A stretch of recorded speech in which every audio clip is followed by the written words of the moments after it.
ማሃኸር ነርና ዳርጋ 6 ወርሕ ንገብር ዘምንቅሳስ ደለይት ለውጥ ትበሃል ተጀሚራ መጀመሪያ ቀድመ መጀመሪያ ውሽጣ ምስ ውድባት ብዙሕ ተዘራሪብና ደሓር ምስተኣከብና እቶም ውድባት ንስኻ ተሓባበረና ኢሎምኒ ኣነ እውን ትለውጢ ንእሽተይ ክስጉም ይደሊ ስለ ዝነበርኩ ሕራይ ለተቐቢለ ኣብዚ ደለይዎ እዋን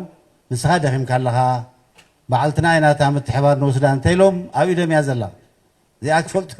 እዚኣ ክትፍለጥ ይደሊ ሓንቲ ነገር እዚኣ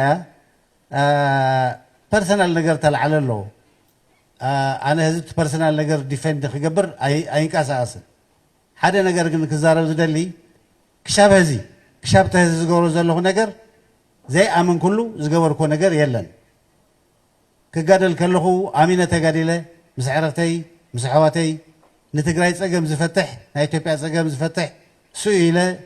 ዝገበርኩ ኩሉ ነገር ገይረ ህዝቢ ትግራይ ክብሪ ሂቡኒ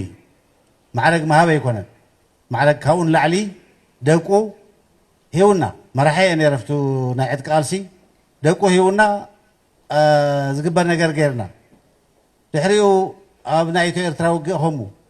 ደቁ ሂቡና ምስ ካሊእ ናይ ኢትዮጵያ ኣካል ኮይኑ ዝግበር ነገር ገይርና ኣብዚ ናይ ህዝቢ እውን ፀገም ኣሎ ኢለ ኣሚነ ተጋዲለ ስለዚ ክጋደል ከለኹ ክዋጋእ ከለኹ ዝገበርኮ ነገር ኣሎ ዘናስሕን ነገር የለን ጌጋ ገይረ እየ ዝብሎ ነገር ኣሚነ እየ ገይረዮ ኣሚነ ገይረዮ ማለት ጌጋ ይብሉን ማለት ከይኾን ይኽእል እዩ ኣብዚ ብሶሻል ሚድያ ወይ ኣብዚ ንዓ ከምዚ ጌርካ ኣለካ ገለ ዝበሃል ነገር ግን ገይረ ይወስዶን ታሪክ እዩ ዝፈርዶ ወይ ድማ